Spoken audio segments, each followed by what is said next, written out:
To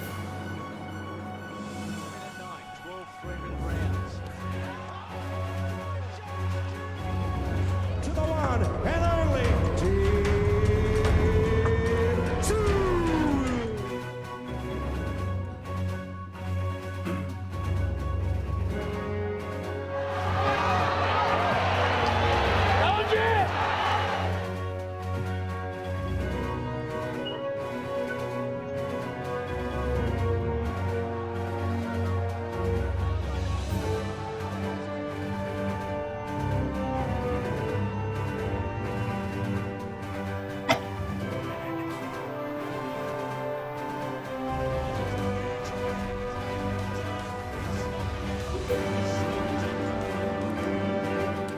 Hi there, welcome to Boxing Deep Dive. I'm Lyndon Hosking and this is our weekly show, and what a week it has been for Australian boxing. We've got a great show lined up for tonight, all the latest segments.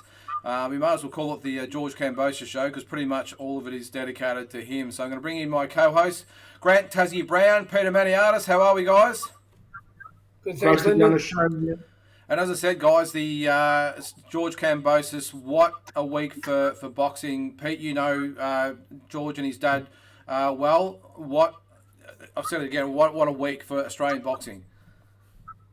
Yeah, look, I'm just trying to digest exactly what happened because, I mean, we just saw a boxing superstar emerge in front of our eyes, and it just happened so quickly. That's how quickly it happened. Australia just got the next Sotirio Gatti. I mean, and just no one, like a lot of, I truly believed in George leading up to the fight, and I thought he would win. I picked him, and I picked him on a Triller show as well. And the Schmo and all those guys thought I was mad, and a few of the ESPN guys, but I truly meant it. I wasn't doing it by I know George is dedicated. He's 5'8", 5'8.5", and he's got a heart of a lion. I just thought Lopez would take him a bit cheap. You wouldn't take him as seriously, and he was thinking about other fights, and end up being one of the classics of maybe fight of the year candidate. Yeah, it certainly was. Tassie, what were your thoughts watching the fight? I mean, it was so emotional, wasn't it? It was like a roller coaster. It was ups and downs. Started off awesome in the first round, and then he got a bit shaky, and he come back home. What were your thoughts when you were watching it? Yeah, look, I was glued in, mate. I mean, as I said, even though I didn't pick him, I've been a massive fan of the whole journey of Cambosis. I love the way he went to America early days. I love the way that he never had a big-time promoter in Australia. He never had much fanfare as an amateur. He just done it the old-fashioned way, fighting on small shows in Australia, in Sydney and Melbourne, and then backing himself with his dad to go over to America and mix with the best, mate, and go around the good gyms, like Robbie Peden did, and to spar Manny, like Peter said, Peter was spot on, mate, with the Manny Pacquiao 250 rounds of sparring. Obviously, that did help, and Manny wouldn't keep someone around, so spot on. But so, I was with him all the way, but I guess I just, I didn't know if he had enough firepower for Lopez. Yeah. The first round, I was actually thinking Lopez. No one should try and knock someone out in the first round. No one should try and look for a knockout, period. It's what you learn as a boxer. Mike Tyson couldn't knock everyone out at his best. He went the distance a few times. So when he was doing that, I thought, this could play into George's hands. And I thought George's not going to get caught early. He's too smart and prepared too well. Preparation on point. So many up and downs with the putbacks and cancellations. But the guy is probably what has got one of the most strongest minds I've ever known of a fighter. He believes in himself. He always has it. It's not just talk. Some people talk it. He lives it. So he got past the first round. He drops him in the first round and really shows Lopez that, hey, I've got a bit of pop too. I did read a quote by Lenny Zapavinia close to the fight that had me a bit saying that I'm a bigger, stronger guy than George, but I don't have my own way with George. I'm thinking, wow, I rate Zappa. Yeah. Geez, he might be able to hold up, but I didn't want to change me thing. But at the end of the day, mate, he done one of the greatest achievements in Australian sport, not just boxing. He won the fight clearly. Like, as I said, Lopez might have come back a bit, with the knockdown, mate, but he come back and won 11 and 12 championship rounds, heart of a lion, like a Spartan. Mate, look, it's just, I'm in awe thinking about it. I really do rate what he's done, mate. And not now, he's done the hard yards. Now he can write his own ticket. He's got options, mate, from here. He's in a glamour division of big names. He can have a fight here. He can fight over there, mate. The world's his oyster, mate. And good on him, mate. Him and his dad have done it their own way. As I said, didn't have all the fanfare in Australia. And they really deserve it, mate. So hats off. I could probably say more and more, but you get me gist. I think it's just a great effort, mate. And he done Australia so proud. Oh, he did, mate. Yeah, it was well said. And I think, one of the things that really struck me the most through all of this, Pete, was that right from the word go, the belief of this guy was just paramount. And actually, before we get to that, Tassie, there's one thing of actually thinking they're going to win and wanting them to win. So don't feel guilty that that you picked against him, because I don't think many people picked anyway. But respectively, as I said, when you're talking boxing, you got to go with your mind, not your heart. I just thought, I'm not saying I rated Lopez bigger than what he is, but I mean, he's still a very good fighter. Yeah. Lopez still beats most people. Yeah, of course. But mate, George was just on the night, had it, and even they might have looked over him, but that's no excuse. Yeah. At the end of the day, George got up, and I'm just glad that they gave him the nod. I was worried it was going to be a Nelson Fennick saga. But I'm wrapped that he actually got the decision. So well done to the two judges that did give it to him, because it would have been heartbreaking if he didn't get that decision. Yeah. No, 100%. So Pete, I was just saying before with Tassie there that the belief in this guy right from the word go, he got in Lopez's face. He told everyone he was coming to win that belt.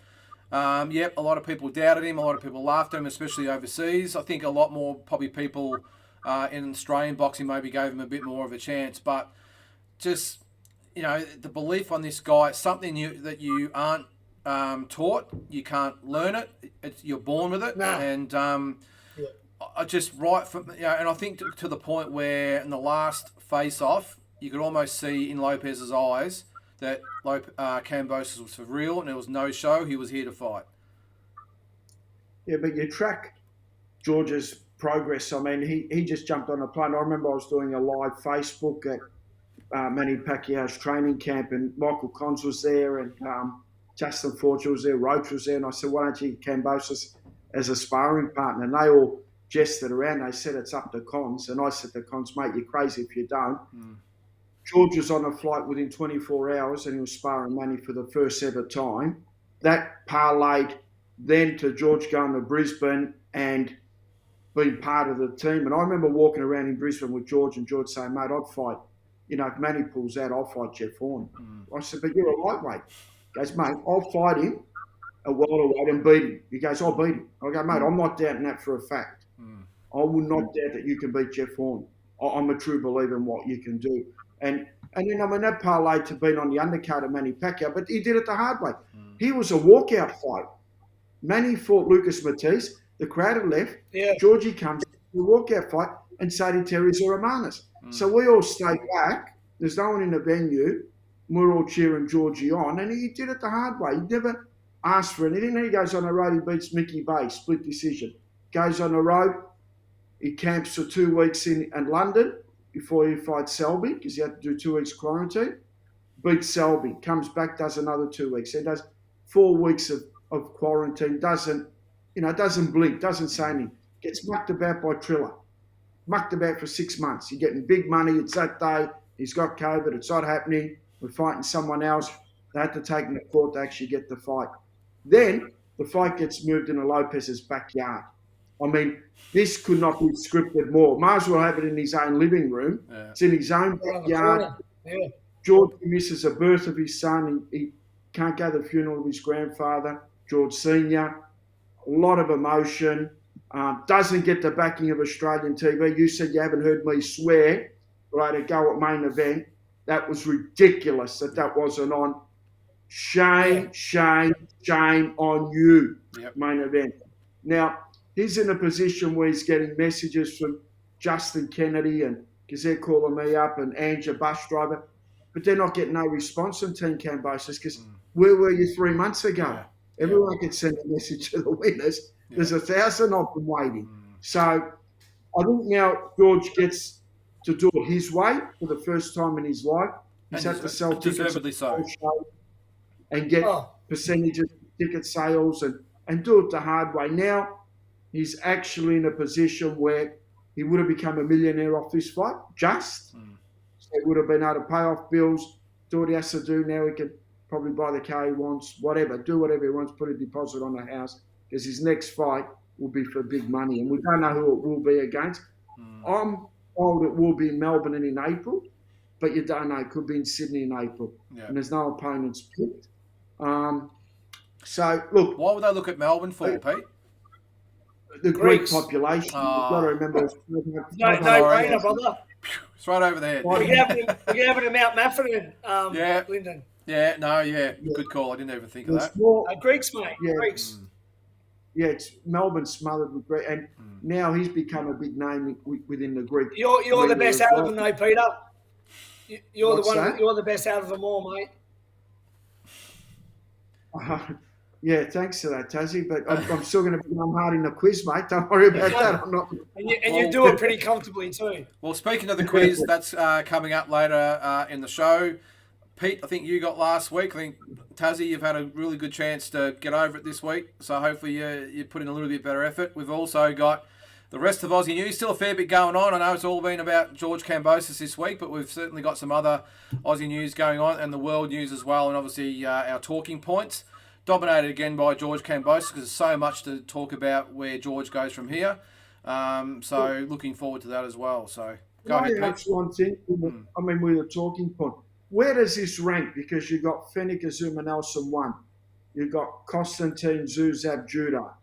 You've got Lionel Rose fighting Harada. And you've got Jeff Horn, Manny Pacquiao, and now Cambosis Lopez. Where does this rank out of the five? Well, because they're easily the top five. Well, it is one of the talking points.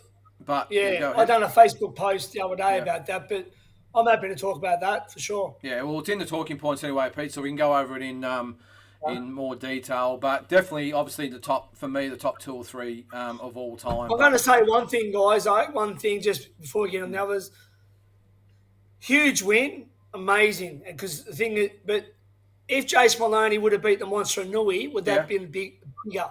I would have thought it'd been bigger. Yep. Because I believe Inui's pound for pound bigger than Lopez and an animal. Not as many belts, but it is what it is, mate. I think Inui Maloney might have been bigger, but it didn't happen, obviously. Yeah, I think so. And again, we'll talk about it in the talking points. But yeah, I hadn't even given that fight a thought, mate. But you're right.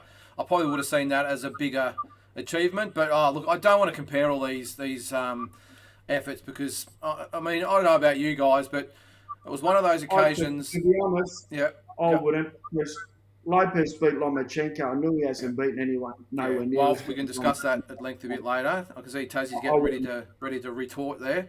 But you know, one thing I will say, I haven't felt that way in 4.5 years since Jeff Horn beat Manny Pacquiao. Just so proud to be an Aussie that day. It was just one of those days, especially a boxing fan. It beats that. We'll talk about it later. Yeah, we'll talk about it later. Beats it easy. Yeah, well, let's get into the Aussie news, and obviously it's dominated by George Kambosos. Go ahead, Tassie. What about the fight? Yeah, well, obviously, go over. We had the scorecards. What were the scorecards in the end? Yeah, so 115, 111, 115, 112, and the dickhead that wasn't watching the fight had it 113, 114 for Lopez. So, look, I was really worried they were going to rip him like Nelson Fenwick. Spoke to Jeff yesterday, actually. But, but he done everything he had to do. He fought when he had to fight. He boxed when he had to box. The thing is with George, I knew this. People underrate his boxing skills. George can box. Like, you know, I was seeing him in the amateurs, and I was seeing him fight guys like Luke Jackson. You know, Luke had 2 wins over him, but I mean, you know, obviously, you know, it was younger than George, but Luke was a master at the time, beating everyone. So that's no disrespect there. Luke didn't go to the Olympics, but I mean, George can box. George can move. He knows when to be in range, when not to be in range. He would counter all the time. He'd counter Lopez, counter his counter. He was coming in with two. The right hand was landing good. The left hook, the jab, the hook off the jab. He's in there. So I've circled a couple of the things there. The first round, you've got 2 of the judges scored at 10-9. Now, at the time, I remember looking at it thinking that's a bit, very odd. But I suppose the explanation of it was probably right, Tassie. They said, well, because Lopez actually dominated the round and got dropped, it gives the judges the ability to score at 10-9. I don't agree with it, but that was the... Did he dominate? He come out and threw a few swings. I don't think he dominated. I agree. He didn't dominate him to the point where he had him in trouble, but he dominated the round. It was 10-8 round for George. 10-8 round for George. 10-8 round for George. Yeah. 10-8 round for George, it should have been. Yep. Well, you can see the judge here in the middle gave it to George 10-8. And the other round was round 12. Now, from memory, I thought George actually won the 12th round quite clearly, but as you can see there, two judges gave it to Lopez. One of them didn't matter because he gave it clearly to George, but the other one did actually get Lopez over the line. So the middle judge is actually knows his stuff. Yeah. Yeah, well, he's judged it the way we probably saw it as well. So it's mind-boggling how some judges score fights. A few of the rounds are all over the place there. I don't want to bag judges, but I've said many to them because, I mean, you're a promoter, Lyndon, so are you, Tassie, and I've said many of them, let's grab a few beers and we'll score some of the local fights together, and we'll both have a pen and pad, and after every round we'll both express why you scored that round of that particular boxer. Because I'd like to know the logic on how they do it. So, but it's the easy way out. I never ever bag referees, judges, or officials. Yeah, it's a tough gig. It's just the easy way out. So that's irrelevant. George, two of the judges scored it to George, so he got the chocolates. Don't worry, the other judge probably had a bad angle and missed a few of the shots or whatever. You don't know. How'd you have it, Tassie? I had it 114, 112. Yeah, didn't actually have the points like that, but I had George winning by a couple of rounds, so a couple of points definitely. Well, what I'm going to do, I didn't win them. Yeah, sorry, mate. Sorry to cut you off. I'm just going to say what I'm going to quickly do is we've got a guest going to join us quickly. Is a little bit early, so we're going to jump in.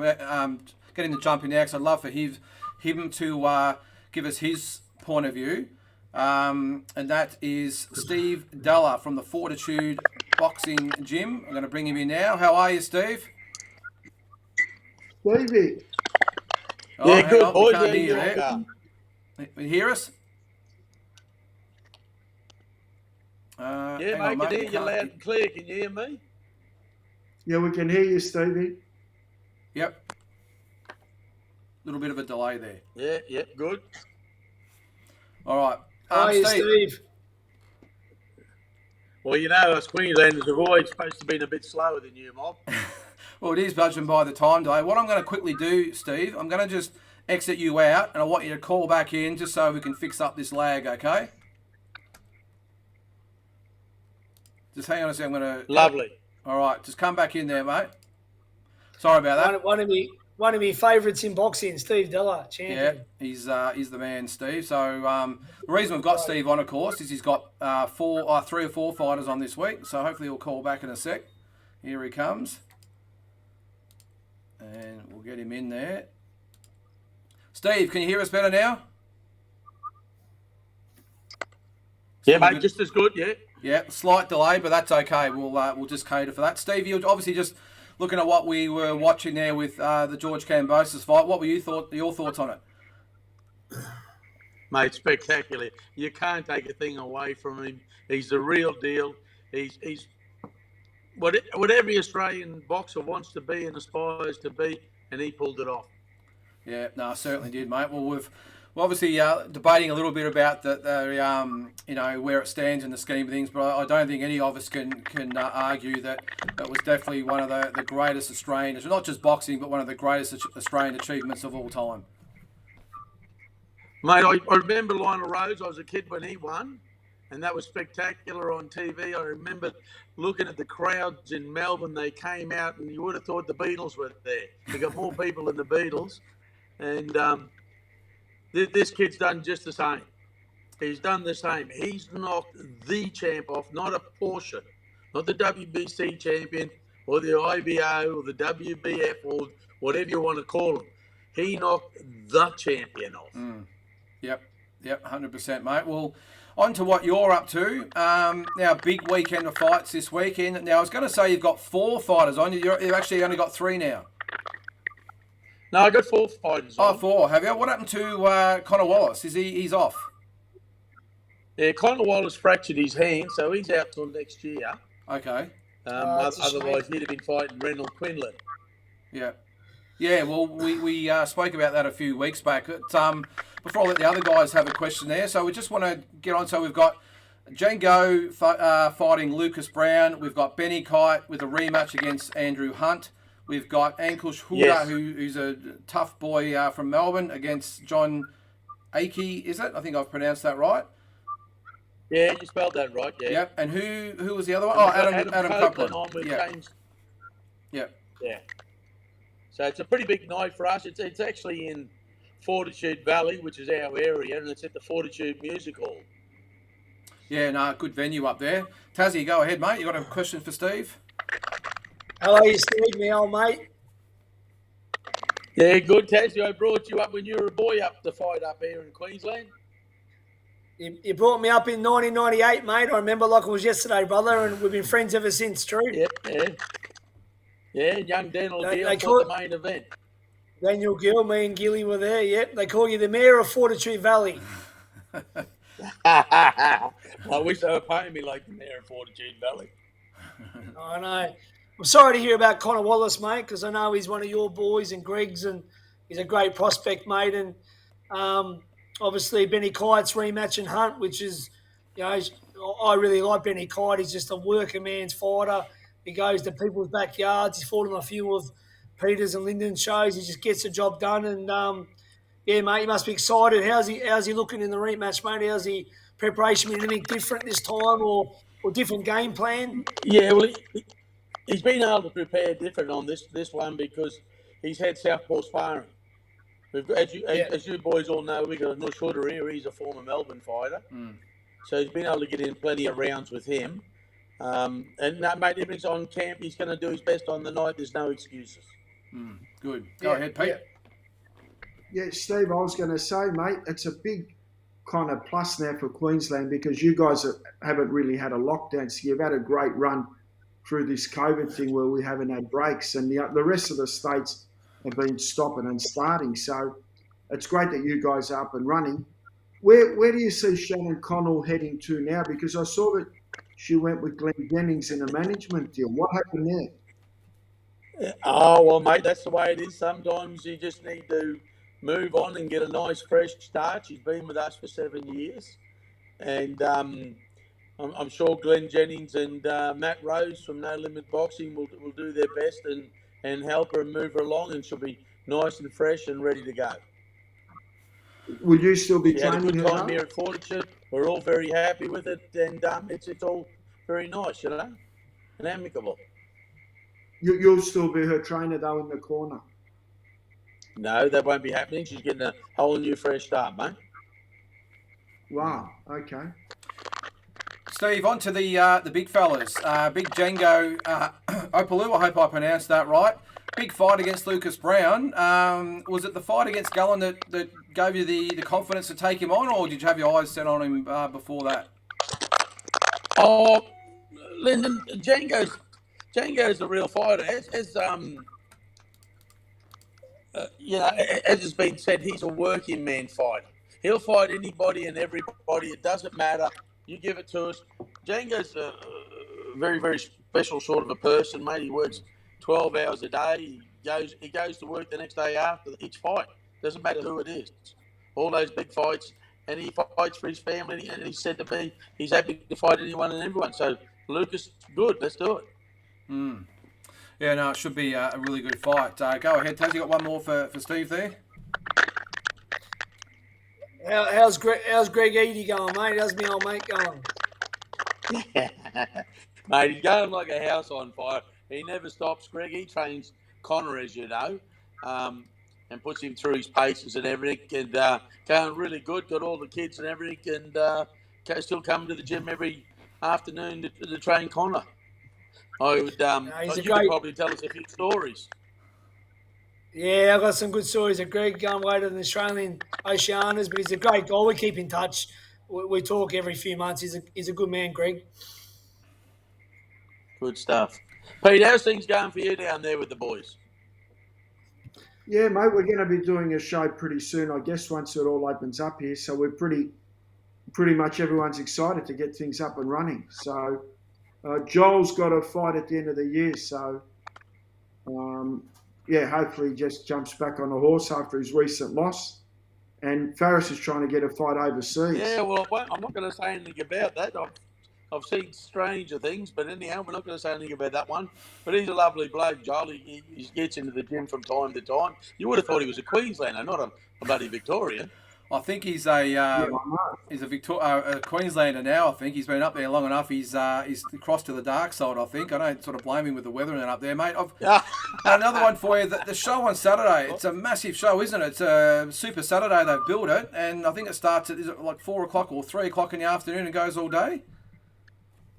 4:20 up here it starts. So what's that? 3:20 yours? Yeah. Yeah. Look, mate, it's a complete sellout. I even had a couple of tables there of my own, and I've told everyone to get off. They're being sold as well. Capacity, standing crowd. It's going to be a super night. It's going to be really good. Yeah. Yeah, doing good things up there, aren't they, Tasman fighters? They've really had a crack at taking it to the next level, haven't they? Mate, they really have, and they're very nice people to work with. I can't believe it because it's you all know. I don't need to tell you how all our promoters and managers and trainers, we're trying to work things around the best as we can for our fighter, and I just haven't run across a team, a promotional team that's been as good and as easy to work with as them. No, good stuff, mate. Apart from yourself, Lyndon, I've got to give you a bit of a rap. Thank you, mate. I appreciate that. And Peter was always good to us in Melbourne, but they're probably because we're here working with them all the time and we've got to know them really good, Yeah, well, I know you only come to Melbourne. You had to screwed us harder than anyone ever has, hasn't he, Pete, to get him down to Melbourne with his fighters. But I think the couple of shows you brought some fighters down, Steve. You got the chocolate, so you must be doing something up there, right? Anyway. Oh, we're just a bit lucky when we come down there. That's about all. On those ones we have, Pete.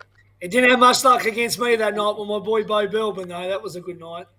Well, there you go. I was waiting for that. I thought I might slip past him on that one, but he wasn't going to, no. Yeah. But, mate, it's a great fights on up here. Stevie, I done 2 shows in lockdown this year in Tasmania. Yeah, I know. You should get us down to Tasmania. I haven't been there for a million years. I love Tasmania. Well, the last show I wasn't even there. They wouldn't let me in the border issues. I had to do it from home. Can you imagine that?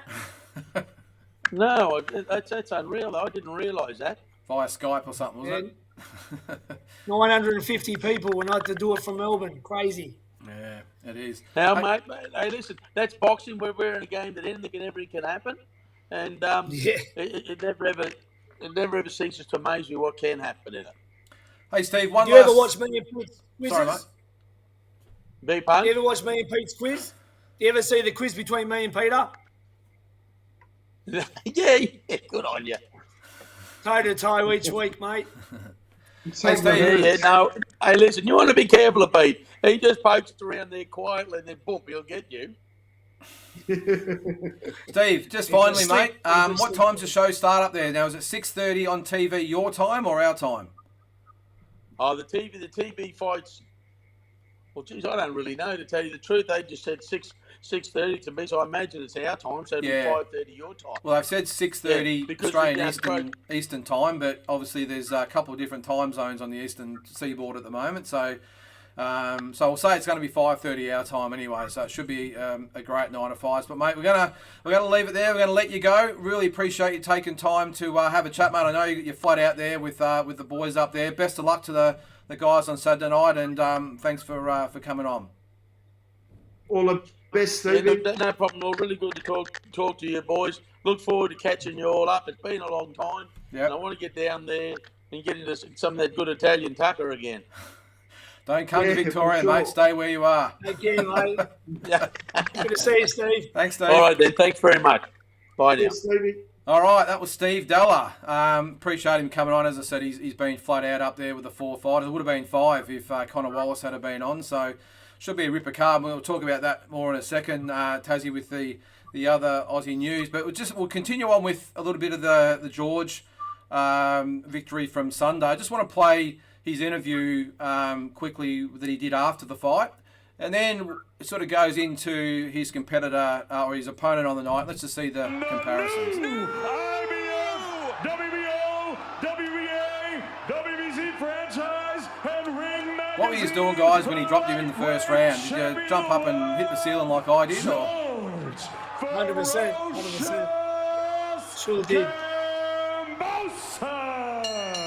Coming into this fight, the questions people had were not could you win, but what round were you going to get knocked out in? How did you pull off this upset victory? Did I change your week? Have I changed my whole career? Never. I believed in myself, I backed myself, and I said it time after time. You might not believe it, but I believe in myself. And look at me now, I got all the jewels. I'm not the king. You got your 4 kings. I'm the emperor, because I come to every other country and I like take them that out line, one Tassie. by I'm one. not the king, I'm Listen, the emperor. all respect to him. All respect to him. Thank you, New York City, Madison Square Garden. I love you all. For anyone out there, back yourself, believe in yourself, and you can do it too. All respect to Teofimo. He's a great kid. The build-up was the build-up. We're both competitive young guys, but it was my night, and it's going to be my night for a very long time. I'm the emperor. Those middle rounds, in those middle rounds, you seemed to take control. And then in the 10th round, you got caught. What happened on that punch, and what was going through your mind over the last minute plus of that round? You know, listen, I was trying to entertain the fans too much. I'm an unbelievable boxer. They can't believe how good I box. You know, my defense, my movement. Too sharp, too fast, too strong. My conditioning, my stamina, unbelievable. But I tried to entertain the crowd a little bit too much.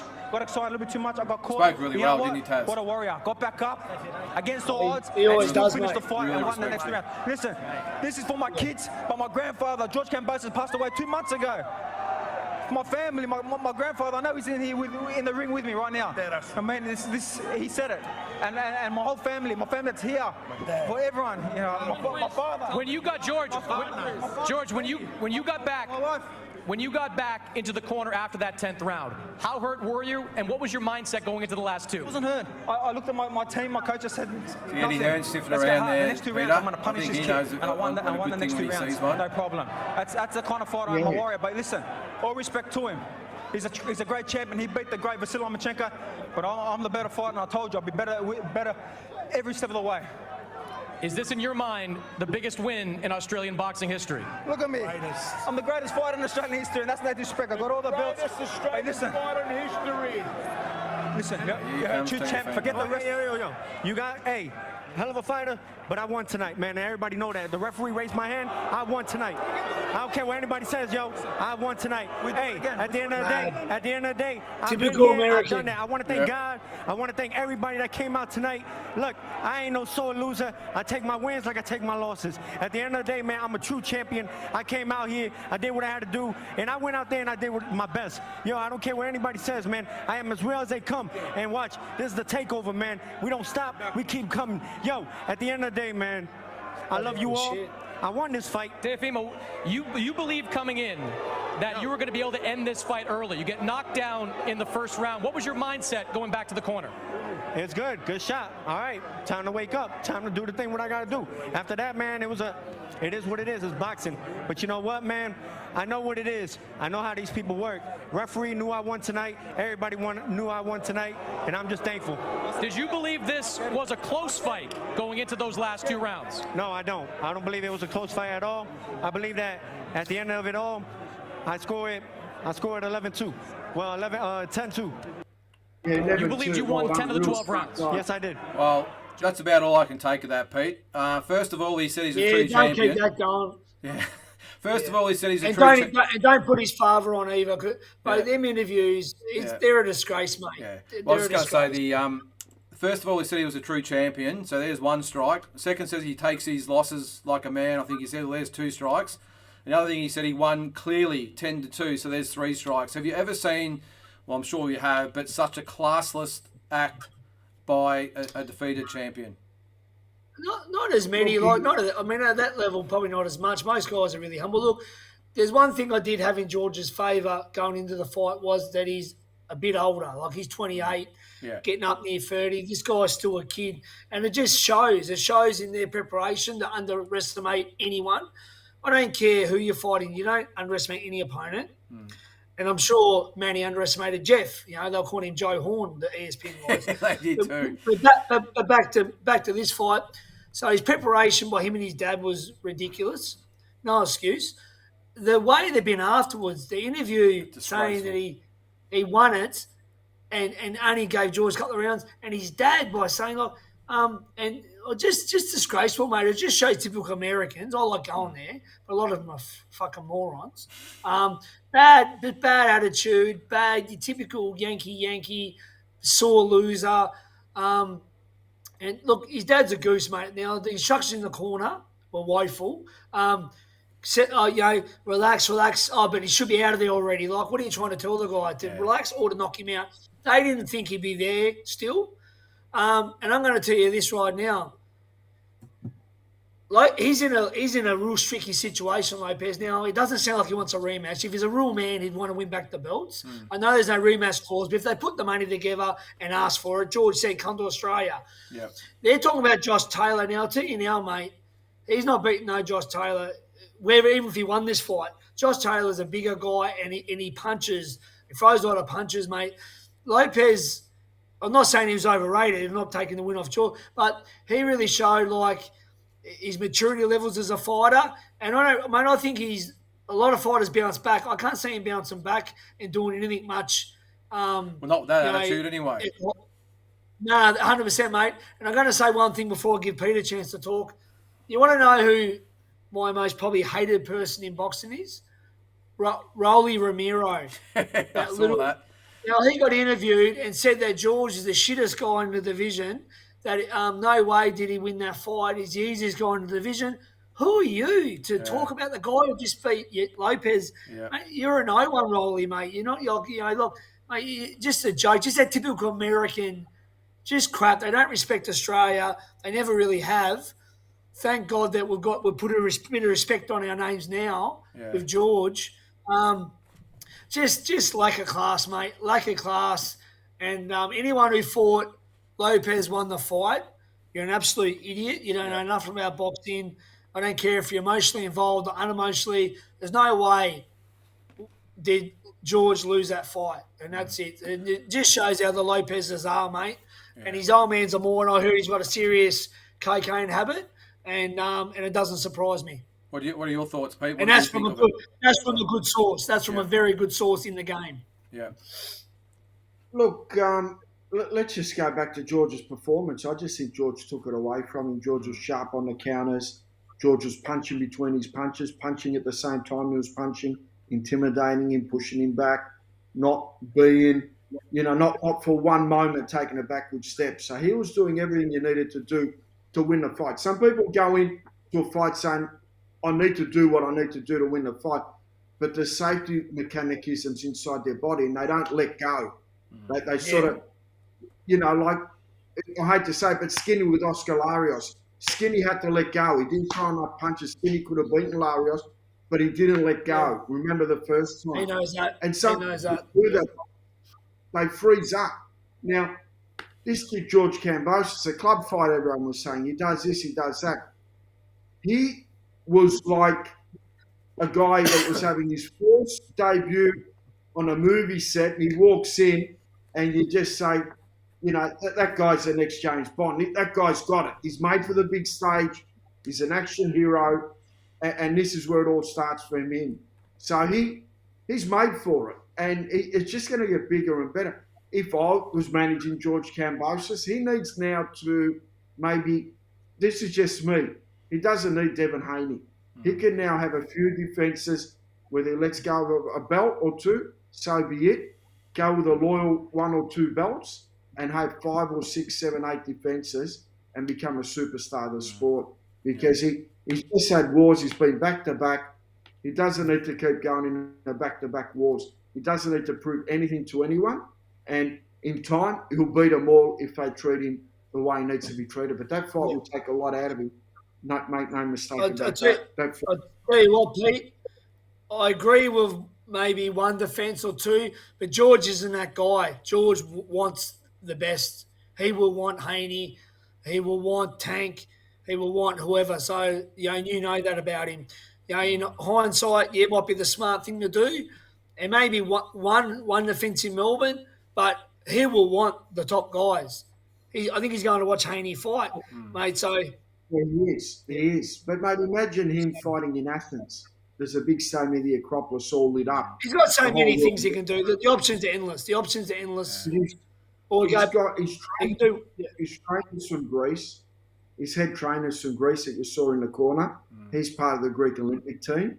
And he's fantastic with wrapping hands. So, I mean, and he's got a lot of good contacts with the major networks in Greece as well and the European satellites. And Eddie Hearn, obviously now we saw him lurking around. He ain't letting Cambosis go. No. Let's be honest about that. Lyndon noticed at the back. He was just lurking 5 deep, but you can just see he was thinking in his hopefully mind. it doesn't get sticky with Lou DiBella. I know he's the current listed promoter, so hopefully it doesn't get too messy there. I already heard there is some issues with Lou DiBella. Yeah. I just want to How can you be a promoter if you're not? How can you be a promoter if you're not putting money up? Yeah, and he hasn't, has he? I just want to show a good video in this case. This is the Jim Kambosos after the fight. I think it's through Boxing Scene. I think it is. You'll see Boxing Social here. I spotted it the other day and I just had to play it. It was just awesome. This is Andy Purawal for Boxing Social in association with Betfred. I'm joined by a very proud, a very happy, a very emotional Jim Kambosos in the aftermath of watching his son become the unified Looks like he's done 12 rounds himself. World champion. Jim, just your thoughts, your feelings at this moment in time. Man, I'm telling you now, I just got to take a deep breath. I said my feelings right now, it's just, it has sunk in, I know that. People say, you know what, hasn't sunk in yet. It has sunk in. The only reason I know it sunk in because that kid kept telling me. He kept telling me every day he turned up from training, every day he said, I'm going to become a world champion. But you know what, the opportunity came and it was the unified on the line, the undisputed, whatever you want to call it. But you know what, the emotion is so high and there was no split decision, but I'm not going down that road. That was a fair and square win. And you know what, the underdog, the biggest underdog in history, from Australia, he's now Australia and Greece's greatest lightweight undisputed champion of the world. It was a terrific performance. I just love that. I love the way he looked straight at the camera, and I hope all the Aussie young kids out there watching, when he looked at them, he said, that kid said to me every day, I'm going to be the world champion. It almost sends tingles down the spine, doesn't it, Tazzy? Yeah. Yeah, look, mate, as I said, everyone has, look, if you're not in boxing to have that dream, I don't know why you're boxing. Everyone has that dream as a kid to pick up your first Fist magazine. Yeah. Your first amateur fight, to those that turn pro. Look, and this kid actually, believes it. A lot of people believe it, but I mean, he actually believed it and seen it the whole way through. Every stone unturned. I mean, I went back and looked at his record the other day and looked at a few of his earlier fights. Had a few. I think they had a fellow Greek guy promote a first couple ones, and they'd Paul Nazari, a couple of mundane undercards. Yeah, Paul's there, yep. Oliver. Obviously, Oliver. Yeah. So he went over another Greek fellow I know. I think he done one show with him, someone. Had a few mundane undercard guys. Opponents weren't great, but I mean the mundane fight undercards, you just have to pay your own way. I was on one of them. And then obviously there was where I think him and his dad agreed to go to America. Then they started fighting on obviously with Matty and Matisse on the card, and then Greece. A few fights in America, even before the couple of main ones we talk about with Mickey Bay, and then later on going to the UK with Selby. But so as I said, like he done it down that road. Every interview I've ever seen him in, I even went back to a few older interviews last night on YouTube, because I want to mention this. I don't know if a lot of people don't know this, and a lot of people wouldn't know.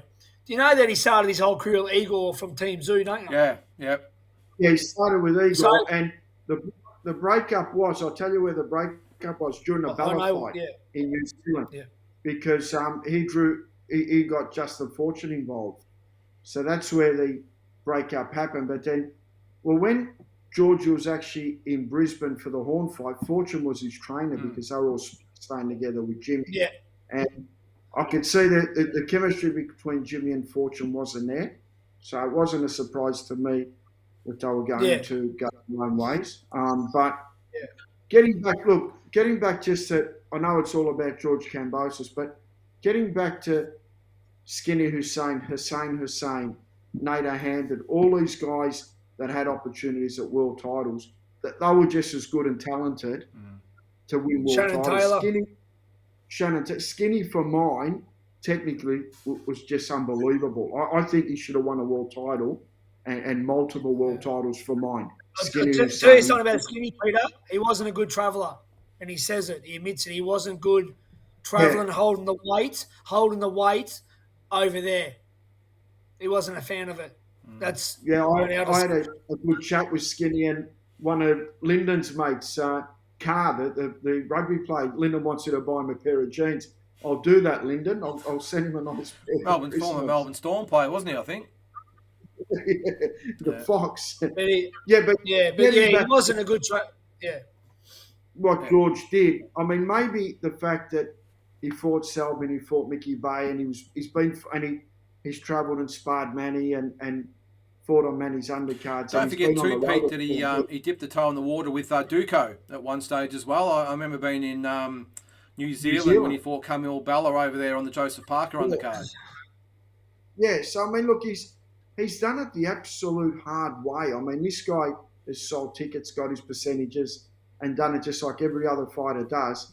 And now he'll be, touted amongst, De La Hoya's talking about him, Ryan Garcia's talking about him. I mean, his next fight, realistically, Shakur Stevenson's talking about him. That's one of our talking points. So plenty to go over there. Jake Paul, even though he's a goose, he's a celebrity, big profile on Instagram. He's talking about him. I don't even know, and I don't want to know about Jake Paul. Just saying no, but everyone's talking about him right now, which is a positive. Yeah. Everyone's talking about him. Everyone's talking about this kid from Australia who you supported, Peter, and you backed, and I'll give you full credit for that. My heart was with him the whole way, so that's the main thing, you know what I mean? But I mean, look, I don't know how we did an interview with him. What happened, Linda? Didn't we have Jimmy lined up and George get an interview? Yeah, we had it confirmed, but I think it was around... I've seen a few other guys get hold of him. What's going on there? They got after him. We were supposed to get him a couple of weeks before the fight, but I think Jim confirmed it. But I think one thing led to another. I think he had a bit on. But yeah, I know he has been interviewed since then, and hopefully we'll get him on down the track once the dust has settled. But guys, we've got the rest of the show to do. We've got some more Aussie news, Tassie, and on the weekend we had the Wildfighter show. Yeah, mate. Yeah, Wild Will Thomason, mate. He put together a great show, and Blake Wells is a new Australian light heavyweight champion. He beat split decision over Lucas Miller. Wells is now 5-0, while Miller now is 7-4-2. It was in Bairnsdale, and yeah, mate, great win by Blake, and obviously Jack Gipp as well, who I tout as a future star. Got a good win, and yeah, mate, congratulations to Will pulling off a show just out of lockdown. Yeah, and Pete, I didn't have a chance to watch it. I had something on, but from what I've seen, Will sent me some photos of the setup. But he had the studio in South Bank where Ben Damon and Jade Mitchell were, and he had all the bells with there, the fireworks, and it looked like it was an unbelievable show. No expense spared, and I'm sure he did pretty well out of it because I think he had a couple of thousand people there, which is fantastic for the region and for Victorian boxing. No, well done to Will. Hats off. He was actually, he wanted Matt Sheen to fight Blake Wells before we got off. We got off with the fight before Lucas Miller did, but we had another fight in mind at the time for Matt, and that fight fell over, so we got caught in between fights. But look, Blake Wells and Matt sparred. I've got a lot of respect for Blake Wells. I saw his pro debut with Lincoln Hudson. He's definitely, I think he's more of a super middleweight than a light heavyweight. But it looks like he's thinned down a lot there, which is good. So hopefully he can go down one more division. Yeah, but that fight with Lucas Miller was a cracker, and hats off to Wildfire. I mean, that Wildfire, they are Yeah. absolutely doing a lot of great things. Yeah, I'll give Will credit, mate. Coming being a former fighter and putting the promoter's hat on, and he does really good shows. He spares no expense. He backs himself, and he does his own thing, which I really, really rate that. And mate, massive hats off to him. Anyone that is in this game and doing it on their own, hats off. Yep, exactly.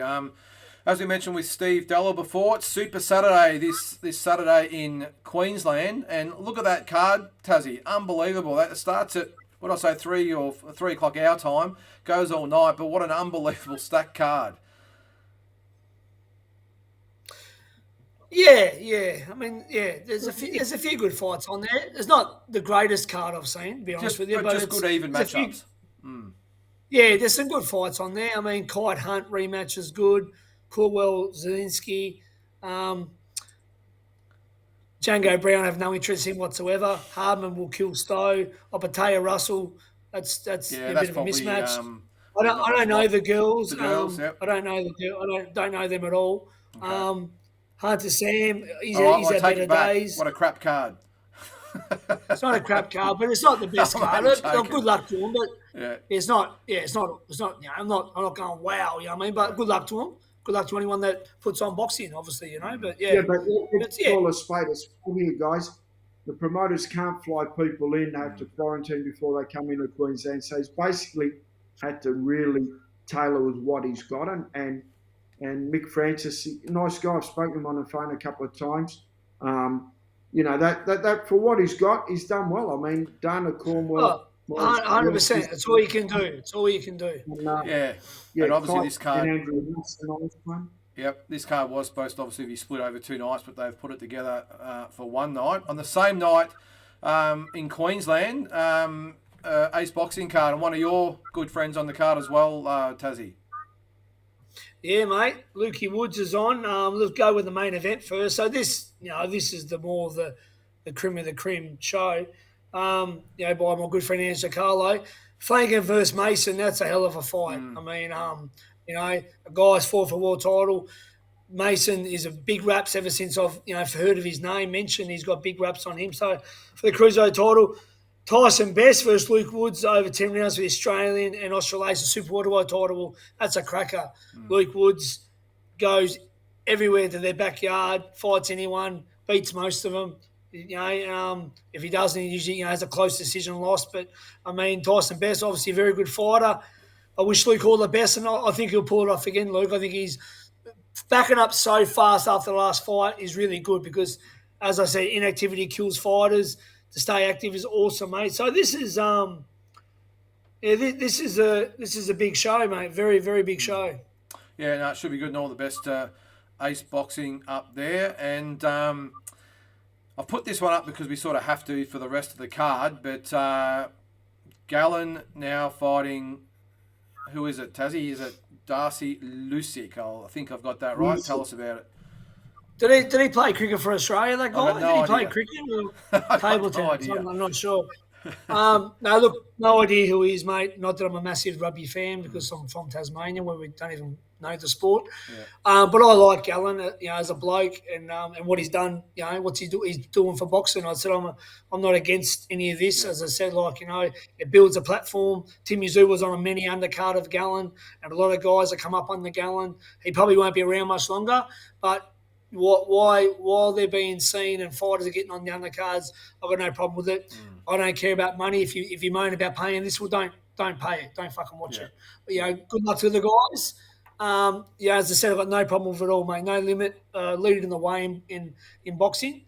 And as I said, but we'll see who stays in the game once Tim goes to America, once Gallen's retired, like I said the other week. Hopefully they can build some stars, but they won't be selling pay-per-views, I don't think. But look, well done to him, mate. We've got the double header, Andrew Maloney.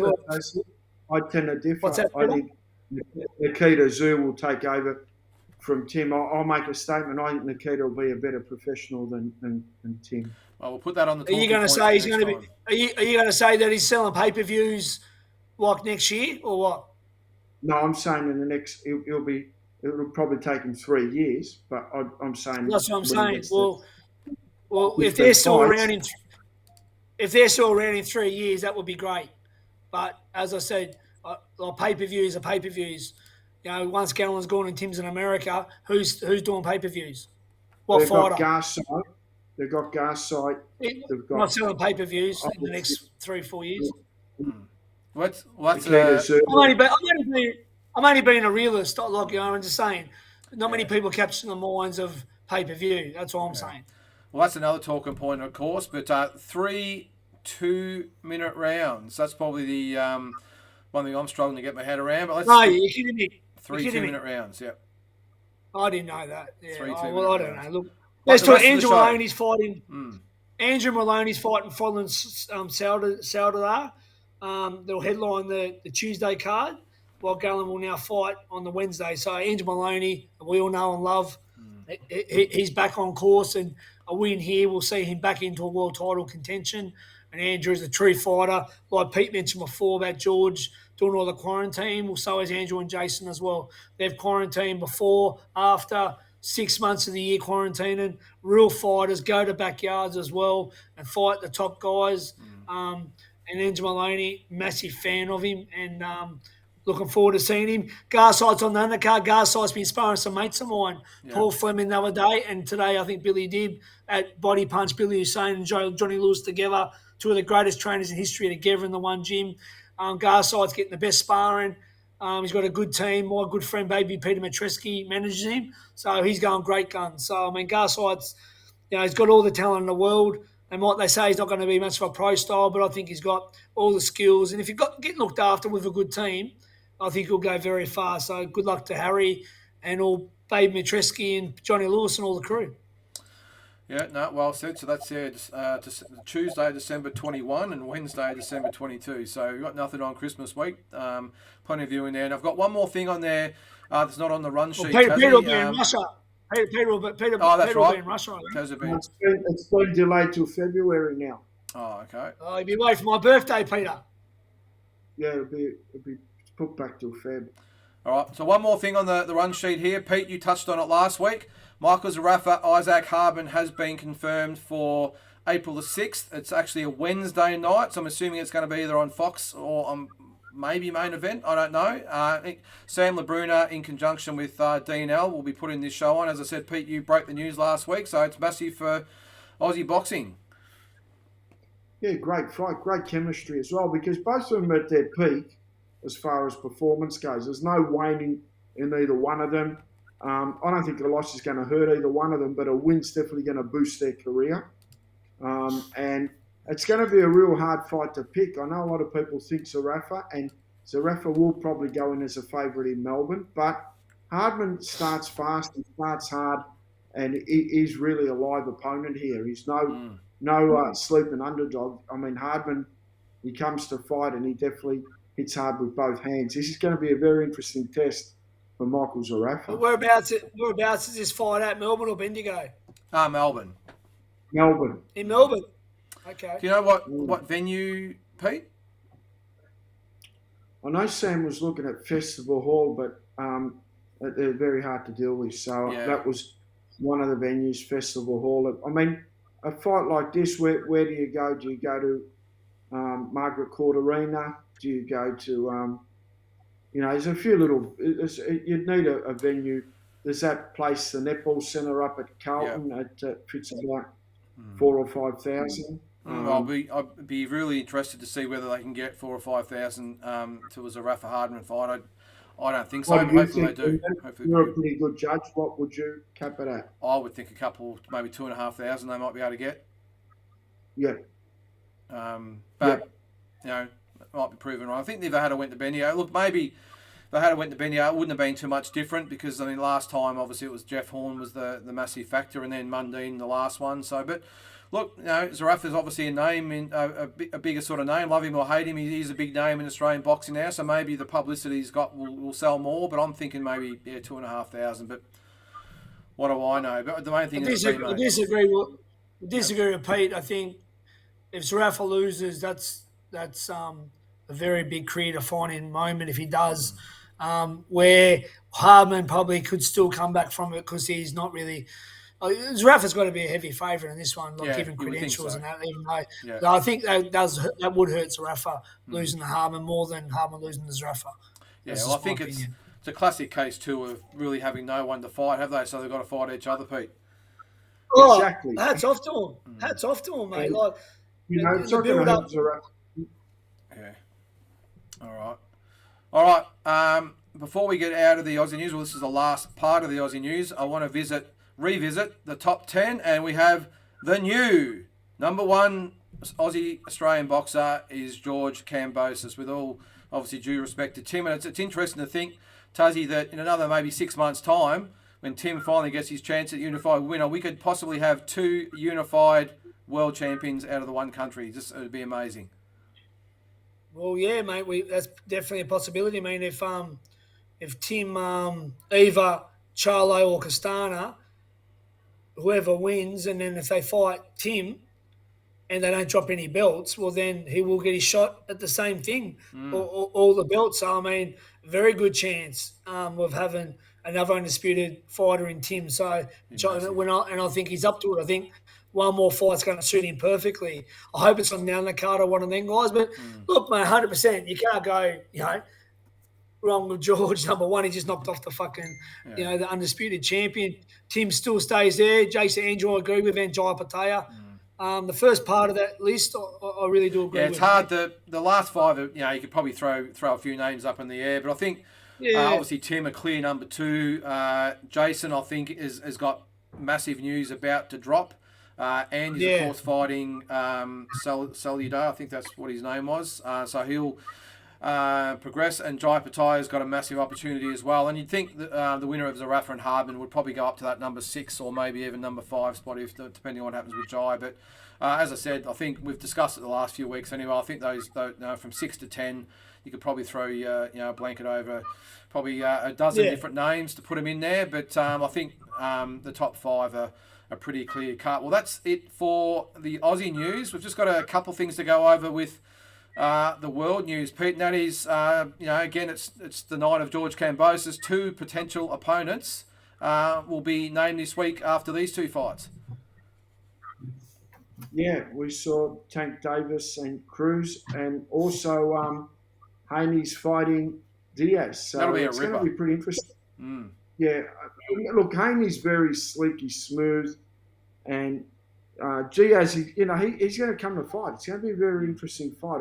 I'm tipping Haney, though. I think Haney's going to have enough tools to get the job done, and Tank Davis will beat Cruz. I can't see Tank Davis losing that fight as well. But it's good that we've got both of them on. Obviously, Showtime's included, and I don't know that the Haney-Diaz fight, which network's that going to be on? Do we know yet? That's DAZN, that one. DAZN, yeah. And DAZN's interesting. I mean, for $3 or $4 a month to get all these fights, I mean, that's, it's $50 a week or $50 a year or $40 a year. I mean, a couple of coffees for the whole year. That is an awesome amount of value that you get, and you download it onto your TV smart, onto your TV as well. Yeah, I think all Aussie fans were high-fiving last weekend, paying $3 to watch George fight. Tazzy, what do you reckon of these 2 fights? Which one's the more attractive fight for you? Mate, look, Haney and Diaz, you can't write off Diaz. Very good fighter, mate. Haney's got to be on his game. Look, Haney hasn't. Look, I heard Haney's name way back as an amateur. I always keep a lookout for the young Americans, and I did with Tank as well. Haney was training with Roy Jones Jr., he's with the Judas, he's with Mayweather, he gets around everyone. He's been, look, he's a very good fighter. It hasn't really impressed me that much as a dominant star yet. Diaz is a worthy opponent, mate. So, look, they don't want to sleep on Diaz, so this is a really good fight. So I picked this fight more over than Tank, who I love. Tank's a star. Tank, look, even though T.O. had the belts and beat Loma, I've still ranked Davis as the weapon, mate. So look, he's just box office amazing. Cruz, don't know much about him. I've seen him, little tough little Tyson looking Mexican. He was meant to fight Riley Romero, who he would have sparked, and I was looking forward to watching him spark him. look, both great young fighters. The good thing about this division, you got George there now with all the chocolates. Teo, obviously, we'll just say he's still around there. He's still young. Yeah. These guys, mate, are all young. Davis is a bit older, probably closer to George's age. Shakur Stevens could easily step up one more division. And Ryan Garcia, who can fight. Like, he's a celebrity, but he can fight. Yeah. So, very exciting division, mate. Not many eras have guys in their prime in the one division. Like, you know, these guys are in their prime. I mean, it's so good, mate. It's so good. So, look, either one of these fighters, the zone fight could be easy to make. I mean, the Haney fight, because of Eddie Hearn, the zone, we just promoted George. Davis, the thing about George now, and I'm sure Peter's going to agree, they're all, even though he won the fight, they all think he's the easy option, though. Yeah. All these Americans are licking their lips thinking they still think they can beat this kid. They're still going to go in with the same idea as Lopez. And you'll probably do the same again, George. They think he's the easy to go get these belts. Well, George's not going to let them take these belts. No, so look, there's so many. You know what I mean? They're all thinking the Shakur Stevens. They're all going to be putting their hands up, thinking, "Wow, we can be undisputed." This kid, you know, but it won't be like that. But look, this is two good fights. I think Davis and Haney both win. What happens with all these guys? Who knows? But. Ripper weekend. I'm assuming that Davis Cruz might be on Fox, and obviously Haney Diaz will be on the Zone, which will be brilliant. So just one more thing there. I just wanted to put this up. Obviously, it's been a long time in the making. We obviously won't spend too much time because I must admit, Pete, I had a bit of a yawn when I saw this go up. What did you think? I'm pretty good mates with Taz Khan, Amir's uncle. I met him actually in Baguio when Amir was training with Freddie Roach and he was in camp with Manny Pacquiao. We got to hang out for a week, and each time I'm around town, Taz is a gentleman, so I'm not going to bag Amir Khan. Amir Khan was a superstar. I mean, he silver medalist at 17 years of age. Some of his fights, I mean, he beat Marcos Maidana. Some of the big wins, he destroyed Zab Judah. I mean, look, the guy is an absolute bona fide superstar, but he has had some disappointing losses, and he's been sparked by a lot of big names. But he gets in there, gives it a go. Kell Brook, I mean, this guy, you know, before his fight with Gennady Golovkin, I mean, he was Triple G. He was sort of in the business. He beat Sean Porter in a real hard fight. He's a guy that's really hard to beat. And styles make fights. And I saw the press conference between both of them. And they both attacked each other at the press conference. They definitely don't like each other. And this is going to be a very, very interesting fight. I mean, a lot of people think Brook's going to win it. And Khan's just completely shot. But I think Khan could lift one last time and Kell Brook nightmares. I think so. Well, it wasn't really disrespecting each fighter over what they've accomplished in the career. It's more so the matchup right here and now. I think it's February 19. Yeah. It's just really hard to get excited. At least they're doing it. You're right. At least they're doing it. But it could have been 10 years earlier. I'm going to say now, there was a fight that never happened between Ricky Hatton and Junior Witter. Now, they hated each other. They had an old-fashioned English rivalry, similar to these two. These guys have been talking about each other for ages. They definitely hate each other, all right? Yeah. So, at least they're doing it. Well, everyone else is cashing in these days. YouTubers are cashing in. So, why not two fighters with actually bad blood? Look, Khan was a superstar, Peter, and I hear he's a really nice guy too. Brook beat Porter, went up and fought Triple G around the same time Khan went up and fought Golovkin. I mean, Khan fought Canelo, which Canelo was actually outboxing. Amir was actually outboxing Canelo until he got sparked. Yep. And Brook was actually outboxing Golovkin, but a good big man always beats a good little man, especially when you're talking two divisions, not one division, but two. So the thing is, it's still going to be fireworks. I tell you now, I think Brook's still got I think Brook's a better version still. He did borrow Terence Crawford early. He bothered him for a couple of rounds. I think Brook, this version of Brook has a bit more left than Khan, but I'll watch it. I reckon it's interesting.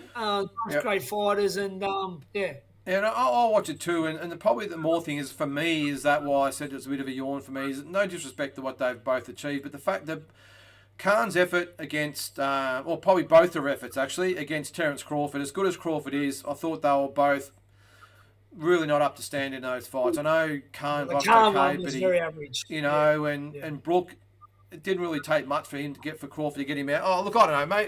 Maybe Crawford's just better than what we all think. But I'm really finding it hard to get up for this fight. Maybe 7-8 years ago it would have been different. But at the moment, I must admit, I'll watch it. But, you know, it doesn't really excite. Hopefully, like you guys said, the fact that there's two English fighters that hate each other, maybe that will be the ingredients for a great fight.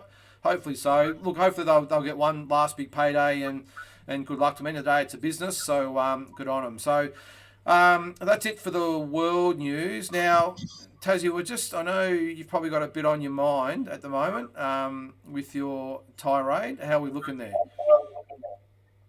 No, he's looking quite calm.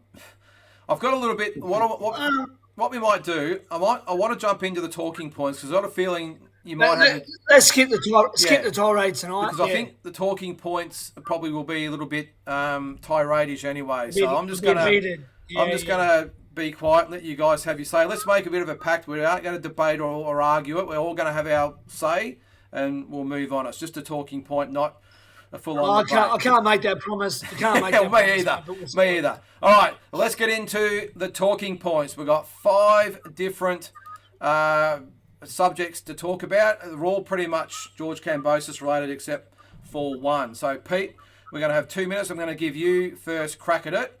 Then we'll go to Tassie. My first point is George Kambosos' win over Lopez is bigger than Jeff Horn's win over Pacquiao. Yeah, I think it is because it was in Lopez's backyard. So he went to his hometown. Lopez was at his peak of his career. He'd just come off a win over Lomachenko. And I just feel that, it doesn't come any harder than getting off the canvas as well late in the fight. He got up off the 10th round. So, and for my opinion, I thought he won the last 2 rounds. So it just ticks too many boxes for it not to be. Matty came to Brisbane. He didn't really know who Jeff Horn was. He was really texting on his mobile and had more bodyguards than Justin Bieber. He just couldn't get in the zone. I mean, I spoke to Matty's people. He was listening to Shakira and watching old films of himself at 20 years of age to get the spark. He just couldn't get the spark. So, outdoor venue, Matty definitely got crook before the fight. Philip Holiday will contest that. It was just one of those unfortunate things. Horn rose, close fight. Horn gets a decision. And hats off to Jeff Horn. He shocked the world. What a performance. I'll never forget that. And so much respect for Jeff Horn. But I just think that Cambosis is because just the way that the chemistry was, I think he just edges that fight. But not by much because I know Matty went on and he had 3 great wins after Jeff Horn. So it proved that he wasn't shot, but he was 38 years of age as well. Yeah, no, good points. How about you, Taz? Yeah, I agree with Peter. Look, no disrespect to Jeff Horn's accomplishment here. Jeff Horn resurged Australian boxing. The win over Matty put the TV back in Australian boxing to where Tim's doing that is now.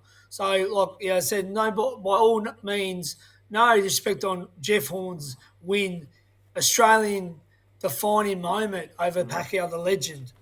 But look, going to someone's backyard is a different story. As I know, so many of my Australian friends have fought for world titles. Going into the Lions Den, Madison Square Garden in New York, round the corner from fucking Lopez's house. Yeah, Lopez is not the status of Pacquiao, but he did beat the man Loma. He's in his prime. Pacquiao, we know he had the win over Furman Stewart to rejuvenate, but like he was still at the later part of his career. Coming to someone else's country, Jeff Horn in his backyard, around the corner from where he lives. Look, everything was. He would have slept in his same bed, I reckon, that night, Jeff. It's a big difference going over and beating the man over in America, getting up from a knockdown in round 10, where to me he was stunned. He was stunned, and he come back and won rounds 11 and 12. To me, look, it's not about. And really. We shouldn't even really be talking about it. It doesn't matter because you're all legends. Anyone that's done anything for Australian boxing and won any title or even just went over and had a crack, you got my respect, But this is the question you've asked, so I'm going to say yes, it is a bit bigger than Horn Pacquiao win. Yeah. But not by much, but only because you're asking the question. But Yeah. by the end of the day, who cares? They're all legends, mate. They've done more than any of us on this panel. Yep. Congratulations to them. And well said, mate. And look, you're right. It's probably not the sort of thing we really feel comfortable discussing because they were both great wins. And but it is obviously it has been brought up in numerous circles. Yeah, they've said it. They've actually said it themselves. So that's my why opinion. we're talking about. My opinion is that Jeff's win was bigger. I think as talented as Lopez was, and he did get the win over Lomachenko and I suppose Comey to some extent. He's no Pacquiao, and even though Pacquiao was 38, he still had some great fights in him. And the pressure of fighting, even though it was in his hometown, there's still 51,000 people there. Most of them Matty fans, by the way. But just the pressure that would have had. He was almost gone in the 9th round. He came back and win, and just the stature of Pacquiao as being an absolute icon of the sport. I just think Jeff's achievement was better. But as actual fights themselves, I think they're definitely on a par. They both definitely had us on the edges of our seats. And I thought Jeff Horn was gone, and I thought Cambosis was gone. They came back and they won. That's right. I didn't mention Jeff's 9th. Yep. I didn't mention Jeff's 9th round. The referee came over and checked on it. He done a great job to win the I'm not sure what rounds he won there. Yeah. But he come back and lasted the distance. And look, both amazing. Yeah. And I've got one even better than Cambosis, in my opinion. Oh yeah, who's that? If you want to talk Lionel Rose, mate. Yeah. Yep. Yeah. Well, you got to talk about. He does get forgetting a bit, doesn't he? Yeah. Only by dickheads. Yeah. Not by people in boxing. You don't understand. You could, mate, to be an Aboriginal back then, to be a black man in a white man's country, mate, he went over to Japan. He wasn't the first boxer. He was the first Aboriginal athlete to win a world title. I'm talking before Yvonne Wollongong. I'm talking before everyone. So he went over there. Harada was a 2-division champion. He was unified. He had both, the belt then was 2. And fuck all these belts anyway. It's shown to be 1 belt. But look, there was 2. He never fought the man, the 2-division champion. Talk about Manny Pacquiao. He was like that over there in Japan. Lionel went over there and beat the man all the years ago. I don't even know if you could vote then to be a black man. It was so bad. Yeah. The world was different back then to what it is now. To me, mainly because I don't know if it's a personal thing, if it's history, if it's because I know the guy, because I've got some heritage there.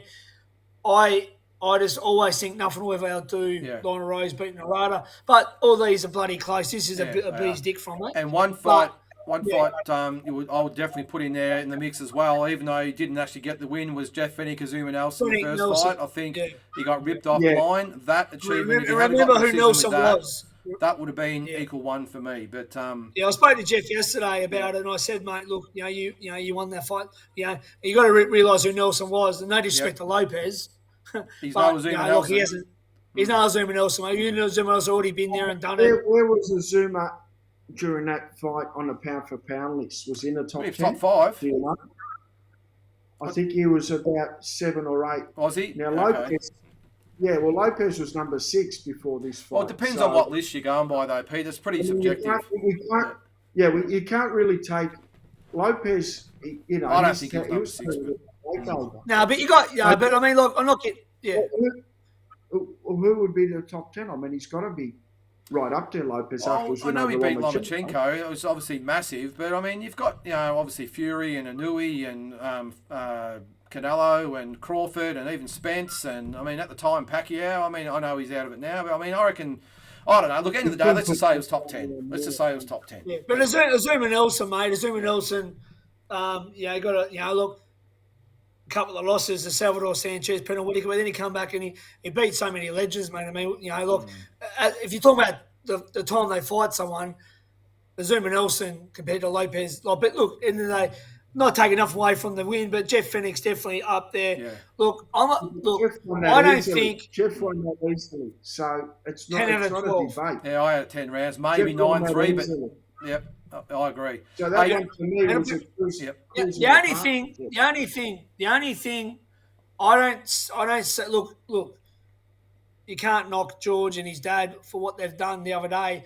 I don't see why they had to mention though about they're the greatest Australian fighter of all time. Why talk about that now? don't disrespect every fighter that's fought in Australia just because you've done that. That's awesome, but I think it was a bit bad taste. I don't think it was very respectful. Yeah. And probably just caught up in the moment a bit too. Let the people decide that. Look, you've just won a world title, but why do you have to compare to anyone else, Jeff Harden or Fennick or Rose or Femitron or Carruthers or anyone? So I think there was no need for that. And I think that let us decide and let the people decide it later on. I just don't see why, that has to be brought up now. You've done a great job. We're all proud of you. No, what he meant was that no Australian fighters won 3 belts in a one night. So yeah, but it's not. Costazu did. Yeah. And Victor Archinian did. Well, not in the one night, but they unified. But yeah, I can see what you're saying. But look, I just think belts these days. But you're lucky. You're lucky. You got to understand, boys. You're lucky if you get all the belts in one hit because Lomachenko unified it pretty much, and Lopez had one. Yeah. So it's like if Tim fights these guys. I was going to say, if he beats Castano's not a top 10 fighter, but does that make, just because he wins all 4 belts, does it make him I don't know. We could debate it all night, I suppose. Yeah. I'm not taking nothing away from the win, mate. I'm one of his biggest fans and have been for a long time because I know his work ethic and the fact that he went and done it that way. But I just don't see why that needs to be brought up there in the moment that you're the best Australian. To me, it is shitting in Jeff Fennick's face and Carruthers and Rose. You won't like the next one then, Tuzzy, because on that subject, George Kambosos is now Australia's greatest ever fighter, and you can continue on with that because obviously you're on the way. Continue on. No, I say no. I say, look, let's let him see how his career fights. If he beats Tank and Haney and all them guys, but even then they're still only young guys. They're not, haven't done it all. Jeff Fennick, he beat that many Mexican world champions. The thing is, with Jeff Fennick, the win over Darren Zaragoza comes back and beats Wayne McCulloch 10 years later. Now, is Lopez going to come back and beat someone 10 years later for world title? I don't think so. Yeah. So, Collages, Zuma Nelson, all them guys. Lionel Rose, Johnny Famison, Carruthers, Harding, and that's if you're including Costazu and Victor Archinian as Australians. Well, then you got them as well. Don't forget Victor Archinian unified the flyweight division, or super flyweight, I think it was. He beat some good Mexicans, mate. And he beat what's his name? The young lollipop Mexican kid that beat Hussey, who was a very good fighter, Arce at the time.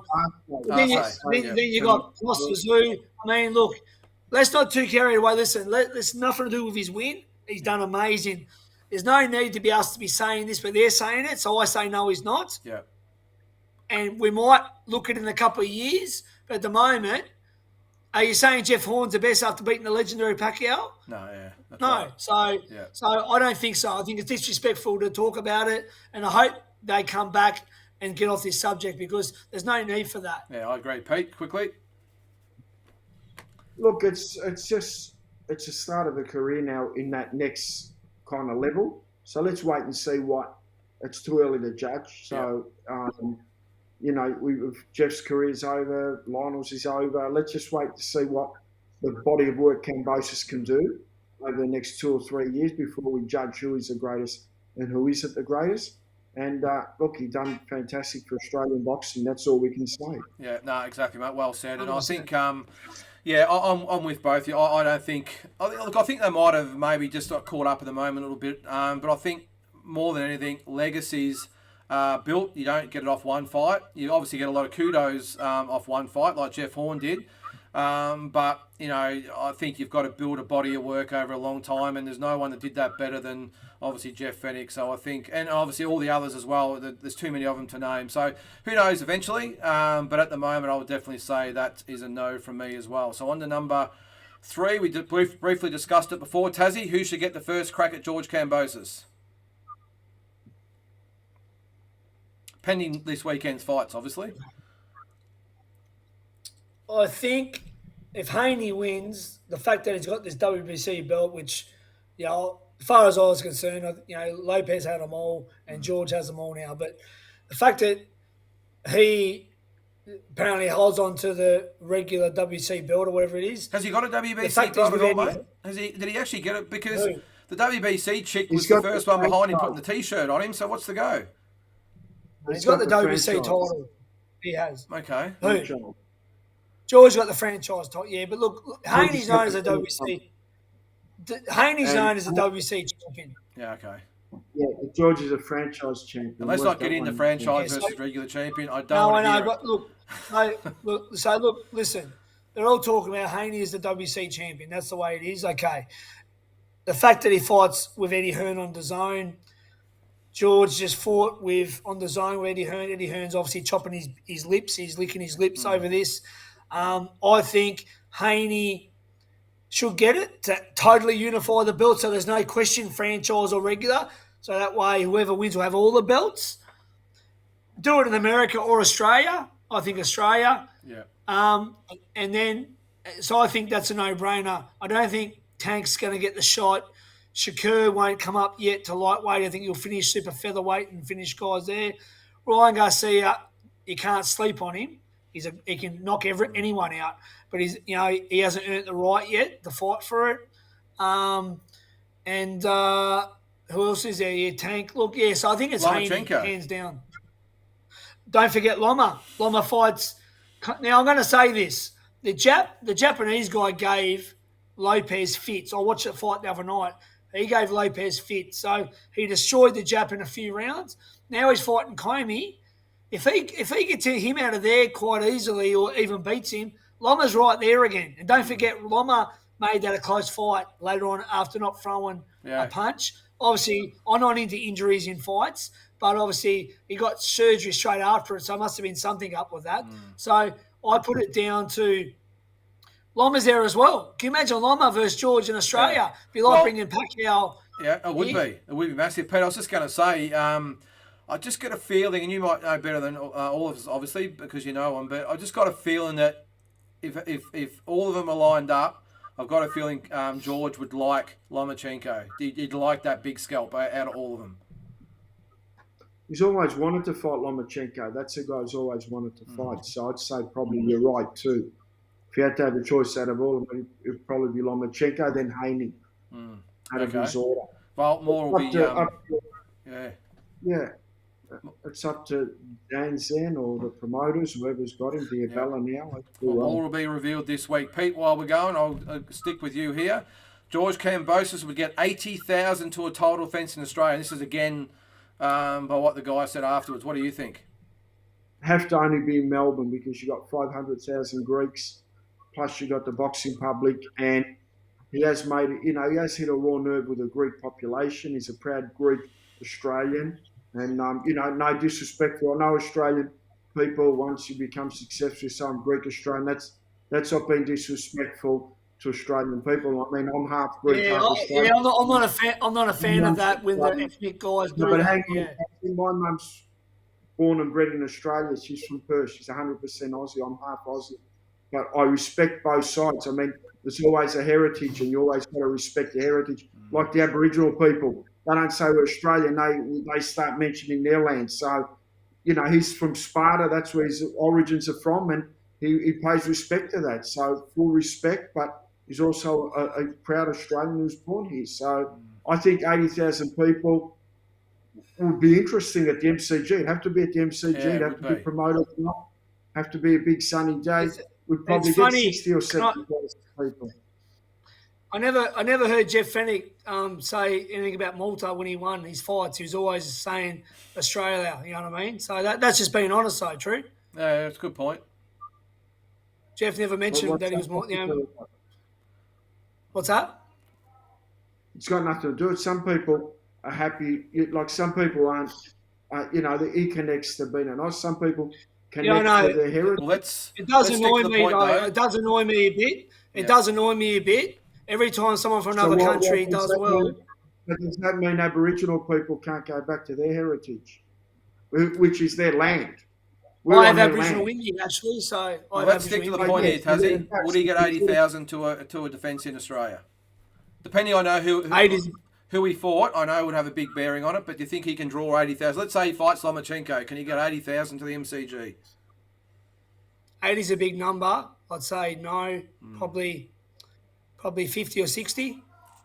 Yeah, I'm probably a little bit more of a pessimist than that, mate. I think, and this is no disrespect to George, by the way. It's got nothing to do with him as a person or a fighter. It's just It's not that easy. People don't get behind. I think maybe 30 they were lucky. I think that's just my opinion. But where would you have it though, Lyndon? Where would you think? Probably Telstra Dome. Marvel Stadium. I think. I don't think I'd be trusting the Melbourne weather. Put it that way to have it, unless of course it was as big as that. And look, maybe they might take it to Sydney, but like you said before, the support bases here, I would think 50 and below would have to be at Marvel Stadium in Melbourne, which is an unbelievable stadium. They've had UFC there, obviously, and they've got the closed roof and everything. But yeah, I don't know. It would be interesting to see anyway. But we'll quickly move on, guys. Got one more point. This is not George related. It's just an observation, I suppose, I made.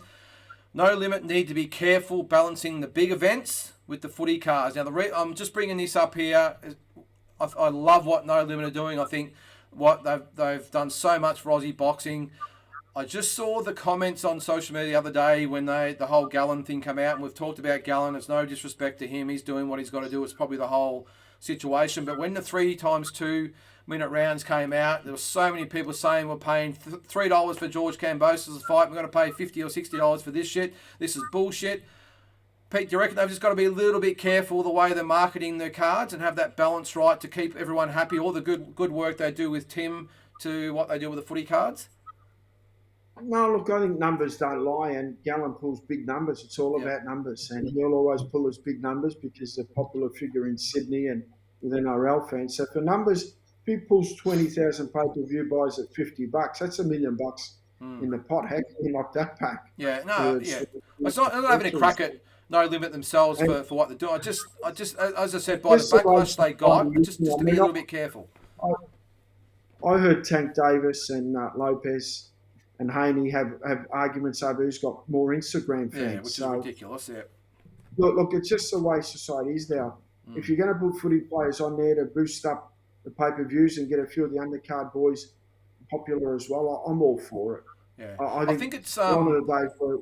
Yeah, sorry, Pete. Tassie, I was just going to say, I think it's more so, it's probably the timing, because all these people that paid $2.99 for George's fight last Sunday are now being asked to pay $50 or $60, is it, for Gallen's fight? So that's probably why I bring the point up. No, it's a fair point, and they do got to be a little bit careful. I think so. True, they're doing great things, but you can flog a horse a bit too many times. So I didn't know the 3.2, the 3 round thing, because I block a lot of shit out. Like, I don't really care about a lot of stuff unless it really affects me. So 3 rounds, I had no idea. If he gets that money for 3 rounds, mate, full credit to him. But 3 2-minute rounds as well. I think they do got to be a little bit careful. But as I said, look, I don't know what they're going to. Like I said, I'm a bit different to Peter. Yeah. I think once Tim goes to America, Gallen finishes, within 2 years, no one's taking that pay-per-view spot that Australians are going to pay for, because most of them are idiots. They don't like paying for stuff. They're tight asses, and they moan about the zone or only $2. Mate, as I said, I don't care. And I'll pay whatever to watch boxing because I live the sport. I don't want to see people moan. I'll pay $100 to watch two amateurs fight from Sydney. Yeah. I don't care, but it's different to loving the sport and just being a casual fan, which, whatever. Yeah, no, I hear you, mate. All right, well, we're probably a little bit pushed for time at the moment, so we're going to go straight into everybody's favourite. And thanks again for that, guys. That was really good, constructive discussion. We're going into the quiz. Now, last week... Greece versus Australia. Let's do it. I always get heart palpitations in this one because I know I'm going to upset somebody, but rest assured, both of you guys, I can hear you. I also lip read when you call it out, so if you say your name, please trust the mediator here. So, the way it works, 10 questions, 9 standard questions, 1, who am I? 5 of them are Aussie questions, the other 5 are world questions. If you say your name first, I'll go to you. If you get it wrong, the other one gets a crack. You do not get a second crack at the question, and all answers must be in full. Okay, not half answers. Are we ready, boys? Let's get into it. Yes, Number 1. Nice, easy one to get us started. What city was Danny Green born in? Tassie. Tassie. Perth. Perth. Yeah, it was a trick question, that one. But you're correct. You're correct. It was Perth. All right. Number 2. Name the Aussie boxer nicknamed Porky. Peter Peter. Brooks. First. Graham Brooks. Yep, Graham Brook. Yep, the one and only Porky. Number 3. Who was Jeff Fennick's first defence of the IBF bantamweight title? Tassie. Yes, Tassie. Shingaki again. Yep, the rematch. Yep, that's right. No full name, Lyndon. Oh, sorry. Funny, Go that ahead. one. What was his full name, Tassie? Good point, Peter. Good point. Full name. Like, it's hard to pronounce. Shingaki. Sinara Shingaki. No, I need his full name. You got about 2 seconds to look up box rec. I've got to be fair Whatever, to Pete. take it from me. Take it from me then. Whatever. I got it wrong last time, Tassie. That's why I said it, because what did I get last time wrong, Lyndon? Remember? And you didn't No, give you're it right. to me. No, fair call. No, you're fair right. I call. took it off you. You got to answer it now. Pete, you got to answer it. Shonai Shungaki. Incorrect. That's all right. Incorrect. Satoshi Shingaki was his name. Okay. So you both I got it knew wrong. was a mix. So Satoshi Shingaki, cut-eye decision it was. All right, number 4. So what's that? 1-1. What former world champion did Michael Zarafa fight in England in 2018? Peter. Yes, Who? Peter. Kell Brook. Yes, correct. 2-1. Number 5. What world title, belt and division did Rocky Matty hold? Peter. Tassie. Belt and division. Yeah, he had the light middleweight WBC. Yes, correct. 2-2. Could be a close one. Number 6. What Olympics did Antonio Tarver compete? Yes, sir. I'm going to call that a tie. I'm going to annul that one. Tassie. No, I'm gonna. It was a tie. I'm gonna strike that from the record. 96 Atlanta, by the way. Yeah, obviously. Yeah. 2-2. Who was Floyd Mayweather's final fight against? Tassie. Peter. Oh, fuck off. Is this a Final trick fight. question? Final Conor fight. McGregor. Yes. Conor McGregor. Correct. 3-2. I thought it was you might bring one of those exhibitions. No, I didn't say exhibitions. I said fight. All right. Conor McGregor. Who defeated Oscar De La Hoya twice? Tassie. Shane Mosley. Correct. Shane Mosley. 3-3. All right, here we go. In what stadium did Canelo twice fight Triple G? Peter. Yes, Peter. Dallas Cowboys. Incorrect. Tassie? What stadium? Oh, T-Mac, Las Vegas. No, incorrect. T-Mobile in Las Vegas. Oh. T-Mac's not T-Mobile, mate. I can't let that one through. Hey, it's all square. 3-3. This is what it comes down to. Who am I?